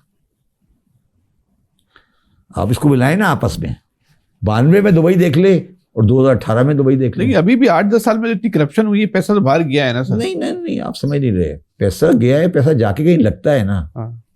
पैसा जाता है तो कहीं लगता भी तो है ना। ये वापस आएगा? अच्छा, अब ये बता, अब मैं इस पे आता हूँ। 28 फरवरी को पैसा दुबई में पड़ा था और मूव नहीं हुआ। 28 के बाद जब 2-4 ड्रोन लगे, और जब दुबई के अंदर एयरपोर्ट पे ड्रोन लगा, उस दिन जो मेरी इंफॉर्मेशन बताती है, उस दिन कम से कम 600 से 700 मिलियन डॉलर पाकिस्तानी इसका दुबई से लंदन ट्रांसफर हुआ। दुबई से कहाँ चला गया? लंदन चला गया, पाकिस्तान नहीं आया लेकिन। अच्छा, अब वो सारे बंदे बैठे हुए हैं एडवाइजर्स के पास हमारे जैसे कि भाई अब हमने दुबई से निकाल के अब लंदन तो कर दिया, अब इसे कहाँ लेके जाएं। तो अब हम सोच रहे हैं कि अब कहाँ लेके जाएं, वो हम बता देंगे, फिर तुम्हें बता देंगे। पाकिस्तान अभी वारा नहीं खा रहा है। समझ आई? दोबारा समझाऊं क्या कर रहा हूँ? नहीं, मैं समझ गया। यानी कि मैं जो आपकी बात का ये भी नतीजा अखज़ किया है कि शायद मोहसिन नकवी साहब भी समझ रहे हैं, कोई सारी सूरत चाल का पता है, अब उनको वापसी आने के लिए कोई रास्ता दे रहे हैं। हाँ जी, ये बात सही है? बात सही है। तो इसमें वो कामयाब हो जाएंगे? इसके लिए तो फिर एक एमनेस्टी लानी पड़ेगी ना। मिसाल के तौर पर मैंने 1 अरब रुपया भेजा है चोरी करके, मैं चोर हूँ, हुकूमत में रहा हूँ, किसी का फ्रंटमैन था, तो मैं वापस लेके आ रहा हूँ, तो मैं ये तो फिर मेरी एडवाइस पे डिपेंड करेगा ना। पूछते तो मेरे से ही आएंगे ना कि करे या नहीं करे। तो आप क्या मशवरा देंगे? मैं अभी एमनेस्टी के उस तरह की एमनेस्टी के फेवर में नहीं हूँ। नहीं। देखिए, बात ये है कि ये लोग पैसे इंग्लैंड में रख नहीं सकते। नहीं, वो तो पाए गए, उसके पैसे वापस कर देते हैं वो लोग। क्या? नहीं, इमरान खान की गवर्नमेंट इन पैसों पे उड़ गई। 2 बातें हैं। इंग्लैंड में रखते हैं, चलो पैसे पे तो कुछ नहीं कहेंगे, उसका इंटरेस्ट जो आएगा उसका टैक्स बहुत ज़्यादा है। दुबई में तो टैक्स 9% है, बहुत कम है। पहले 0 था, अब 9% है। तो उनको वारा नहीं खाता इंग्लैंड में रखना, ठीक है। अब वो वहाँ से स्विट्ज़रलैंड लेके जाएंगे, सिंगापुर लेके जाएंगे, हांगकॉन्ग लेके जाएंगे, वापस दुबई लाएंगे। अब मैं उन्हें ये कह दूँ कि तुम कराची ले आओ, जो आपने बात की, और मैं उनको कराची, मैं एज ए पाकिस्तानी नहीं कह रहा, now I am talking as a financial adviser. मैं आप मेरे क्लाइंट हो, आपने 10 मिलियन डॉलर इस हंगामे में ट्रांसफ़र किया है दुबई से लंदन। अब आप मेरे पास आओगे कि शब्बर साहब इसे कराची ले आऊँ, तो मैं क्या जवाब दूंगा कल? आप बोलेंगे? तो मैं जवाब ये दे रहा हूँ आजकल के रोशन डिजिटल में ले आओ, फिर बाद में सोचेंगे। मैं कह रहा हूँ यार अभी रोशन डिजिटल में ले आओ, अभी हमने डिसाइड नहीं किया कि कौन सा रोशन डिजिटल के पैसे पड़ना शुरू हुए। हाँ, तो मैं ये कह रहा हूँ ना, अभी हम कह रहे हैं रोशन डिजिटल में लाओ। अभी मैं ये नहीं कह रहा कि यार ये वाली बिल्डिंग ले लो या ये वाली प्रॉपर्टी ले लो, क्योंकि अभी चीज़ें आपने जिस तरह कहा ना अनसेटल्ड है, अभी पता नहीं क्या किस तरफ जाए बात। तो रोशन डिजिटल में पैसे बढ़ रहे हैं। आप देखिए रोशन डिजिटल में कंसेशन भी आया और पैसे बढ़ रहे हैं, तो रोशन डिजिटल में ले जाते हैं। अच्छा, लोग रोशन डिजिटल से भी डरते हैं कि यार रोशन डिजिटल भी किसी ने फ्रीज हो जाएगा ये, मगर रोशन डिजिटल में पैसे लाना लोगों ने शुरू किए हैं। ठीक है, रोशन डिजिटल की अमाउंट आप देखिए बढ़ती जाएगी। कहाँ तक पहुंच जाएगी? क्या जी? तजुर्बा क्या बोलता है, कहाँ तक पहुंच जाएगी? नहीं, देखिए मैंने कहा ना कि बहुत बड़ी अमाउंट नहीं है, बट ये ना कि कहते हैं ना, जिसे बोलते हैं ना, एक सेंटिमेंट बनना चाहिए ना, हालात पैदा हो, सेंटिमेंट बनना चाहिए ना। अच्छा, इस लोग भी इसी तरह फिर स्टॉक एक्सचेंज में लेके जाएंगे, ठीक है ना, ये रोशन डिजिटल में लाएंगे, स्टॉक एक्सचेंज में लेकर जाएंगे, तो वो, मगर अभी जिसे कहते हैं ना टेंजिबल इन्वेस्टमेंट, जिसे कहते हैं ना, जिससे इन लोगों को रोजगार मिले, कोई फैक्ट्री नहीं लगे, वो it will take another 4 to 5 years। ये एक दिन में नहीं होगा कि आप कह देंगे यार कल से ये कराची दुबई बन जाएगा, मगर पहले आप मेंटली ये एग्री करें कि हाँ जी अब हमें आज से अपना पहला पत्थर रखना है। तो पहला पत्थर रखने के लिए पहला पत्थर कौन रखेगा? आपसे पूछ लो सवाल। पहला पत्थर सियासतदानों की रखना चाहिए। देखिए दो बातें, पहला पत्थर तो ये तो बात है कि इस वक्त पहला पत्थर रखना पड़ेगा। पहला पत्थर आप फैसलाबाद में नहीं रख सकते, लाहौर में नहीं रख सकते, आपको पहला पत्थर तो कराची में ही रखना पड़ेगा। उसकी नौयत क्या होगी? हाँ, नौयत क्या होगी पत्थर की जो नौयत क्या होगी? ये इंडस्ट्रियल होगी, ऐसी इंडस्ट्री होगी जो री एक्सपोर्ट करेगी। मतलब आपने इस पेन के कंपोनेंट मंगा लिए और पेन का बनाया पाकिस्तान में, पैकिंग पाकिस्तान में कराई, आगे चला गया। ये रास्ता दिया जाएगा। हाँ, ये रास्ता देना पड़ेगा। नहीं, मैं बताता हूँ आपको, समझा देता हूँ। ये जो सैमसंग का मोबाइल होता है ना, इसके सारे इक्विपमेंट बाहर से आते हैं। नहीं, पाकिस्तान में नहीं, सारे इक्विपमेंट चाइना में, कोरिया में बनते हैं। यहाँ से असेंबलिंग होती है। अच्छा, नहीं, सारी असेंबली कहाँ होती है? सारी 80% असेंबली ऑफ सैमसंग वियतनाम की, सिर्फ सैमसंग की जो इंपोर्ट है वो तकरीबन $150 बिलियन है। वो 150 बिलियन का कंपोनेंट इंपोर्ट करते हैं, उसे असेंबल कराते हैं और 160 का भेज देते हैं। ये इसको बोलते हैं असेंबलिंग प्लांट फॉर दी, जहाँ लेबर इंटेंसिव होती है। ये इंडस्ट्री पाकिस्तान में शिफ्ट होने की चांसेस हैं, जो आप असेंबलिंग लेके आएंगे। मैं मिसाल देता हूँ आपको, अभी एक सर्विस वालों ने एक टायर की फैक्ट्री लगाई है नूरियाबाद में। टायर की फैक्ट्री लगाई, टायर जो होता है ना, टायर, ये समझ लें बिल्कुल मिस्त्री वाला काम है, इसमें कोई इंजीनियरिंग नहीं होती। आपने रबड़ के अंदर वो लोहे का डालना है और उसको मशीन में, आपने रबड़ का जंगला होता है, एक लोहे का जंगला होता है, उसको आपने मशीन में रखा, आसपास रबड़ रहे और टक्कर के दबाया, वो टायर बन के साइड पे गिर जाता है। मतलब इट्स नॉट अ इंडस्ट्री। रबड़ आती है मलेशिया से, वो लोहे का जंगला पाकिस्तान में बना लें आप या कुछ भी बना लें, उससे टायर बन जाता है। तो अभी उन्होंने टायर की, अच्छा अब इस टायर की फैक्ट्री को आप अगर एक्सपोर्ट करना है तो आप इसे लाहौर में नहीं लगा सकते, क्योंकि टायर एक बहुत बड़ा हैवी आइटम होता है। तो अगर लाहौर में लगाकर कराची तक उसको लेकर आएंगे फिर एक्सपोर्ट करेंगे तो महंगा पड़ जाता है, आपको लगाना कराची में पड़ता है। तो एक बहुत बड़ी कंपनी चाइना की है, उन्होंने अपना टायर प्लांट नूरियाबाद में लगाया है। ये मिसाल है जिसकी इंडस्ट्री जो आने वाली आने। अच्छा, अब ये जो पहली ईंट जो है ना, पहली ईंट रखनी पड़ेगी एक आदमी को, वो है, उसका नाम है बिलावल जरदारी। अगर बिलावल जरदारी ये ईंट नहीं रखेगा या रखवाएगा तो सिंध भी तबाह हो जाएगा और कराची भी तबाह हो जाएगा। क्योंकि अगर आप सिंधी कार्ड खेलना चाहेंगे इस कॉज पर कि जी कि सिंधी और पंजाबी और ये और वो कराची की डेवलपमेंट रोकने के लिए, तो फिर ये मुल्क तबाह हो जाएगा। और बिलावल, मैं समझता हूँ कि इतनी कम अज़ कम उसको इतनी अक्ल होगी। तो आपकी मुलाकात हुई बिलावल साहब से? बिलावल साहब से मुलाकात हुई, हम उसे कन्विंस करने की कोशिश कर रहे हैं। वो नहीं हो पा रहे क्या? इस बात पे कन्विंस नहीं हो पा रहे? नहीं, कन्विंस्ड है। उनको पूरे स्ट्रक्चर मैंने जुल्फिकाराबाद की बात क्यों की आपके साथ, क्योंकि नाना का नाम है ना। तो, और इसमें आपको शायद पता हो कि जो मीटिंग हुई थी, ये तो बिलावल साहब से मीटिंग में क्या? नहीं, सुन लो बात मेरी। जो मीटिंग हुई थी जरदारी साहब की मुराद अली शाह और मुर्तज़ा वहाब से, हाँ, उसमें क्या हुआ? उन्होंने कहा था कि आप बंदे का पुत्र बन जाओ, दोनों निकाले जाओगे। ये सही बातें हुई थी ऐसी मीटिंग? ये सबको पता है। नहीं, मतलब उस सैलरी ने उन्होंने कहा आपको डिलीवरी करनी, पब्लिक नोटिस है कि आपको डिलीवरी करनी है, डिलीवरी करके दिखाना है। अब वो डिलीवरी अभी तक मेरे हिसाब से वज़ीर आला ने इस मीटिंग से ना वो बोला कि ऐसी कोई मीटिंग नहीं हुई। क्या क्या किसने कहा है? वज़ीर आला सिंध ने और मुर्तज़ा साहब दोनों ने। यार अब आप उसको किसी तरह से किसी तरीके से भी बोल दो, मतलब मीटिंग, यार मतलब इसमें कोई बुरी बात तो नहीं है ना। सही बात। अच्छा अगर है, चलो नहीं भी हुई तो मगर ठीक है।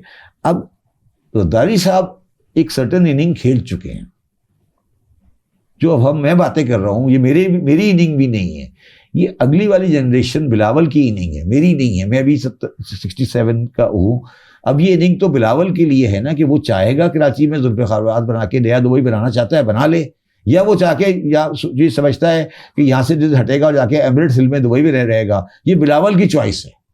मैंने बिलावल को ये समझाना है, मैं मिला था उस एक दफ़ा, मैंने उसको यही कहा था, मैंने कहा तुम्हारा फैसला क्या है, तुम ये फैसला कर लो। 1-to-1 meeting? हाँ 1-to-1 मीटिंग हुई। मैं कह रहा हूँ कि ये फैसला बिलावल कर लेना कि उसने एमिरेट्स हिल में रहना है बाद में जाके, या उसने कराची में रहना है। अगर वो कराची में रहना चाहता है इज्जत से तो फिर कराची बनाए, फिर वो कराची को बनाए, लाड़काना तो वो रह नहीं सकता। लेकिन ना अगर बिलावल ने रहना है इस मुल्क में, कराची में या फिर दुबई, कराची में या दुबई में, अब दुबई में एमिरेट्स हिल में रह रहा है, वहां तो अब ईरानी वाले बम मार रहे हैं, और आज भी कल भी मारेंगे, दोबारा बम मारेंगे। कराची बनाना ही बनाना है। हाँ तो कराची बनाना ही बनाना है, ये मैं आपको कह रहा हूँ, कराची बनाना है। अच्छा अब ये बात उसने कभी नेगेटिव बात नहीं की। जब भी बिलावल से हमने कोई पॉजिटिव बात की है उसने हमारी बात मानी। नहीं ये भी तो है ना, उनके अब्बा बिलावल को रास्ता नहीं दे रहे ना। नहीं यार, अब्बा जो है ना वो पुराने जमाने के आदमी हैं, उनके दोस्त यार हैं, वो उनके प्लॉट पकड़े होते हैं तो वो बाज़ा परेशानी हो जाती है ना। तो अब्बा का तरीका काम करने का मुख्तलिफ है, वो अब्बा वाला काम अलग है। हम लोग कहते हैं हम लॉन्ग टर्म प्लान बनाएं, जुल्फ़िकाराबाद बनाएं, यहाँ पे 50 फैक्ट्रियाँ लगाएं, चाइनीज़ की लगवाएं। देखिए ना हमारा प्लान तो ये ना कि यहाँ चाइनीज़ की फैक्ट्रियाँ लगवाएं, यहाँ चीज़ें लगवाएं, तो ये नहीं। देखिए आप मुझे बताएं कि एक इमरान खान के ज़माने में एक रशाकई एक SEZ बनाया, रशाकई दुबई उसके पास कहीं पेशावर में। मैंने इमरान खान को कहा था, मैंने कहा अगर एक इंडस्ट्री लग जाए मैं नाम बदल दूंगा। नहीं लगी। क्यों, कैसे लगेगी यार, ये कैसे लगेगी इंडस्ट्री यार? रशाकई में आपको इंजीनियर भी चाहिए होता है, आपको मैकेनिक भी चाहिए होता है, आपको क्या कहाँ से लाओगे रशाकई में? मुझे आप कहोगे रशाकई में जाके रहो, मैं जिंदगी भर नहीं रहूंगा।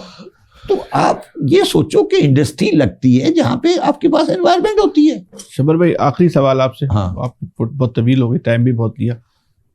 एक गवर्नर हाउस में प्रोग्राम हुआ, अगर आप ज़्यादा मुनासिब समझे जवाब दीजिएगा, नहीं समझे नहीं, आप पे कोई इखलाकी दबाव नहीं है। उस प्रोग्राम में आपने एक तकरीर की, कहा जाता है आपकी तकरीर की वजह से गवर्नर साहब फारिग हो गए।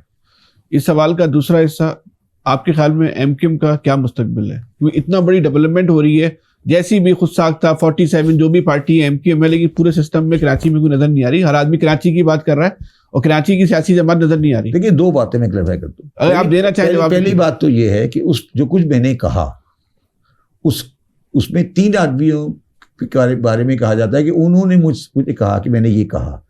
एक खालिद मकबूल सिद्दीकी, या कामरान टिसूरी, या हैदर अब्बास। मैं आज पब्लिकली कह रहा हूँ कि उन तीनों से मेरी बिल्कुल गुफ्तगू नहीं हुई कि मैंने क्या बात की। मेरी जो कुछ भी मैंने कहा वो मेरा अपना ज़ाती व्यू था, उसमें तीनों का कोई ताल्लुक नहीं है ना। एक बड़ी बुराई आ गई 2 लोगों पे, तो क्या 2 लोगों पे तो काफ़ी बुराई आई। नहीं, वो उनकी वो जो लोगों ने बुराई दी है उनकी मर्जी है, मगर जो कुछ बुराई आनी चाहिए थी वो मेरे पे आनी चाहिए, क्योंकि जो कुछ मैंने कहा है वो मेरा अपना व्यू है। ना मुझे कामरान टिसूरी ने कुछ कहा, ना मुझे कभी खालिद मकबूल ने कुछ कहा, और ना हैदर अब्बास ने कहा। उन्हें मुझे उस प्रोग्राम से पहले उनसे मेरी मुलाकात भी नहीं हुई। और मैं बड़ी इंटरेस्टिंग बात आपको आज और बताने वाला हूँ, अच्छा, जो शायद किसी को नहीं पता। मुझे खालिद मकबूल ने कहा था कि ये तालीमी कॉन्फ्रेंस है। अच्छा जी, आपको शायद हैरानी हो रही है। हाँ। उसका नाम था कराची की तालीम के बारे में गुफ्तगू होगी। अच्छा, मुझे ये नहीं पता कि कराची की सियासत के बारे में गुफ्तगू होगी। जब मैं वहां पहुंचा ना, हाँ, तो मैंने देखा कि यार यहाँ तो कोई बंदा तालीम की बात ही नहीं कर रहा। तो आपने भी नहीं की क्या? तो आपने भी नहीं की? नहीं, मैंने की थी, मैंने कराची यूनिवर्सिटी का जिक्र किया था ना, याद नहीं है? हाँ। नहीं, आप समझे नहीं बात। मुझे खालिद मकबूल साहब ने जो कहा कि मैं मिनिस्टर फॉर एजुकेशन हूँ, हाँ। और हम कराची के तालीमी मसाइल पे गुफ्तगू करेंगे। अच्छा, मैं शायद नहीं जाता, क्योंकि मैं एक यूनिवर्सिटी का एक बोर्ड ऑफ गवर्नर में हूँ, 2 यूनिवर्सिटीज़ के। अच्छा, तो मैंने कहा यार कराची की तालीमी मसाइल पे गुफ्तगू होगी, तो मैं तो कराची के तालीम से बड़ा इन्वॉल्व हूँ, तो मैं तालीमी मसाइल के लिए गया था। मैं तालीमी मसाइल के लिए गया था। तो जब मैंने देखा वहाँ जितने बंदे आए वो अजीब अजीब तरह की बातें कर रहे थे, कोई तालीम की बात ही नहीं कर रहा था। मेरे से पहले जितने लोग आए तो किसी ने तालीम की बात नहीं की। तो मैंने तो अच्छा, उसके बाद मैंने देखा पीछे वाला बोर्ड लगा हुआ था, उस पर कराची का मुस्तकबिल। मैंने उसको कहा, बल्कि किसी को, शायद मैंने खालिद को बोला, मैंने कहा खालिद इसके नाम होना चाहिए था कराची का तालीमी मुस्तकबिल। तो उसने कुछ बहुत जवाब दिया मुझे। मैंने कहा अच्छा, तो ये पहली बात तो ये है कि मैं वहाँ गया था तालीमी मुस्तकबिल के बारे में। मेरा कोई ताल्लुक MKM से नहीं है, मेरा कोई ताल्लुक कामरान टिसोरी साहब से नहीं है। मेरी अजीज़दारी हैदर अब्बास के साथ है, वो फैमिली हमसे, हम दोनों एक ही जगह के रहने वाले हैं। मगर हैदर अब्बास से मेरी मुझे ये भी नहीं पता था कि हैदर अब्बास कंपेयर है इसका, मुझे तो ये भी नहीं पता था। जब मैं पहुंचा जब मुझे पता लगा कि हैदर अब्बास कंपेयर है। चलिए बात अच्छा। दूसरी बात ये है कि जो मैंने जो कुछ कहा उसको गलत पैमाने में लिया गया। मैंने जो बात की, मैंने कहा कि जब आप लॉ एंड ऑर्डर का मैटर के लिए आपने 2 एजेंसी रखी हुई है तो आप डुप्लीकेट खर्चा कर रहे हैं। मैंने किसी इदारे पे एतराज़ नहीं किया, मैंने कहा आप ये डुप्लीकेट खर्चा कर रहे हैं। और अगर आप गौर करें तो फारूक सत्तार ने ये बात क्लैरिफाई की। अगर उसकी पूरी रिकॉर्डिंग, उन्होंने कहा कि ऐसा नहीं, ये लोग होते तो खर्चे की बात कर रहे हैं। हाँ, उन्होंने कहा खर्चे की बात कर रहे हैं। और मैंने कहा यार ये मेहमान आदमी ये समझता है मैं क्या कह रहा हूँ। मैंने ये भी कहा सर ये हमने प्रोग्राम चलाना है, इसको इतना ही रखते हैं अगले सवाल को। क्या मैंने कहा प्रोग्राम भी चलाना है तो आपकी जो आप इस गुफ्तगू को इतना ही रखते हैं। अगला सवाल ये है कि वो MKM का क्या मुस्तकबिल? MKM का जो ब्रांड है MQM, इस ब्रांड पर अब कराची का आवाम वोट नहीं डालेगा। इस पे वोट नहीं मिल सकता, चाहे वो बिल्कुल फरिश्ते बन जाए ना, एक्चुअल फरिश्ते बन जाए, वो सारे बंदे फरिश्ते, एक्चुअल फरिश्ते बन जाए, फिर भी वोट नहीं मिलेगा। क्योंकि वो इतना परसेप्शनल गैप आ गया है कि शायद पब्लिक अब एक्सेप्ट नहीं करेगी। तो फिर इन जो MKM के मौजूदा लीडर आ रहे हैं जैसे भी जो हैं, इनका मुस्तकबिल क्या है? नहीं, तो मैं आपसे इसको उल्टा सवाल कर लेता हूँ। तो अगर जब उनका मुस्तकबिल 0 है सपोज, तो आज जो मिल रहा है इस पे क्या बुराई है यार? अगर 4 आने के पैसे मिल रहे हैं, तनख्वाह मिल रही है, तो उसमें क्या,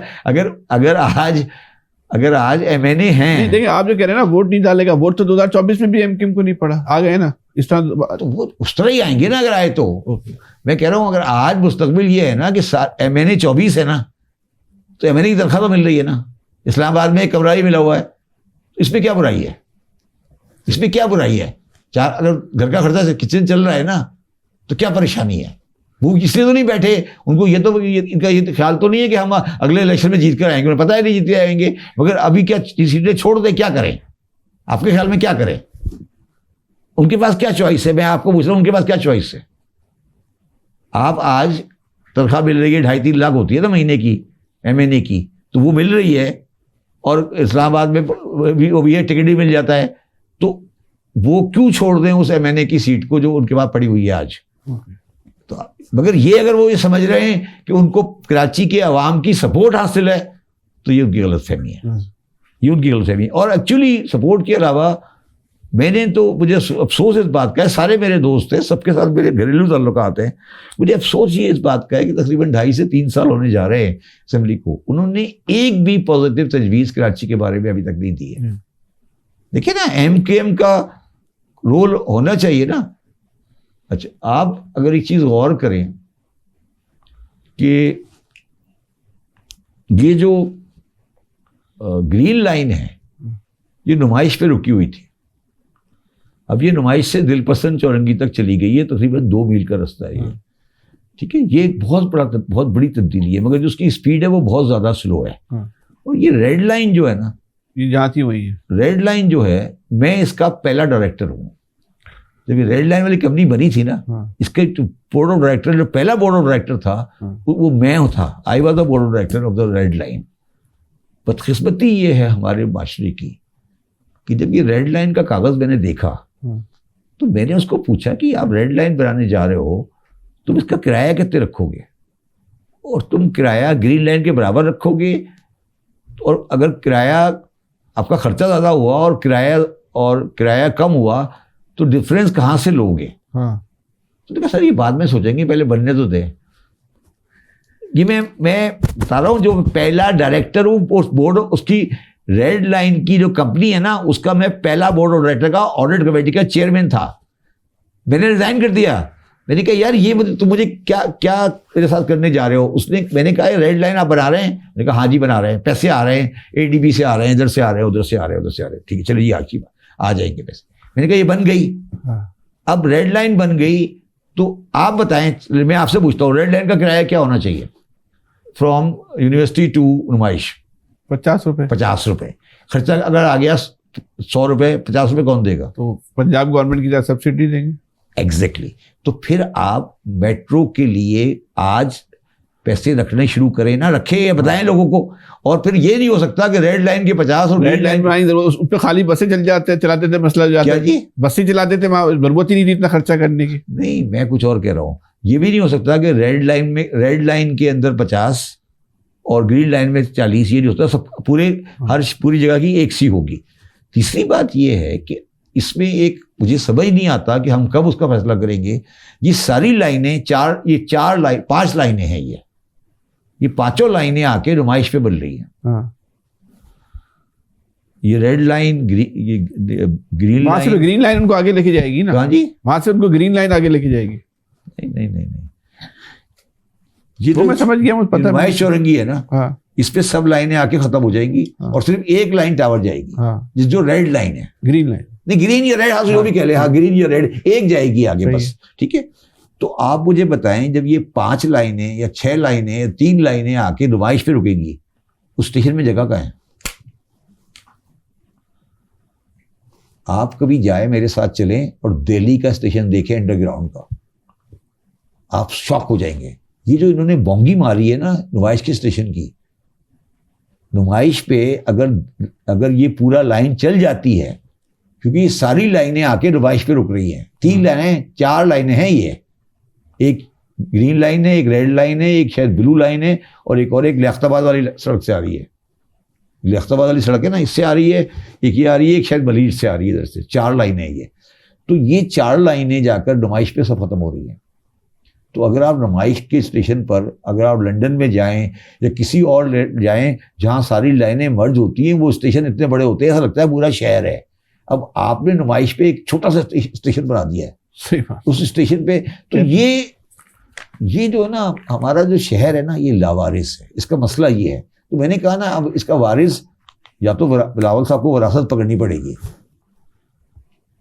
आपकी जो पूरी गुफ्तगू का हासिल ये है कि कराची के मसले का वाहिद हल बिलावल नहीं, ये नहीं सारा नहीं हाँ आज के हालात में, आज के हालात में कुंजी उनके पास है, क्योंकि उनके पास सिंध गवर्नमेंट की मेजोरिटी है।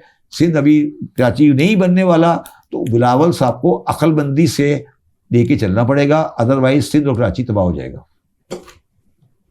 कराची बचाना है तो बिलावल को लाओ। मैं तो अपने कह दे, आप कह दे, मुझे कोई एतराज नहीं। ठीक, आइए थे हमारे साथ शब्बर जदीद साहब, इनसे आपने गुफ्तगू सुनी। बहुत ही आज उन्होंने अहम इंकशाफात भी किए, माजी के बहुत सारे वाक़यात भी सुनाए। बहुत ही मालूमाती गुफ्तगू थी। यकीनी तौर पर आपको पसंद आई होगी। अपना बहुत ज़्यादा ख्याल रखिएगा। अल्लाह।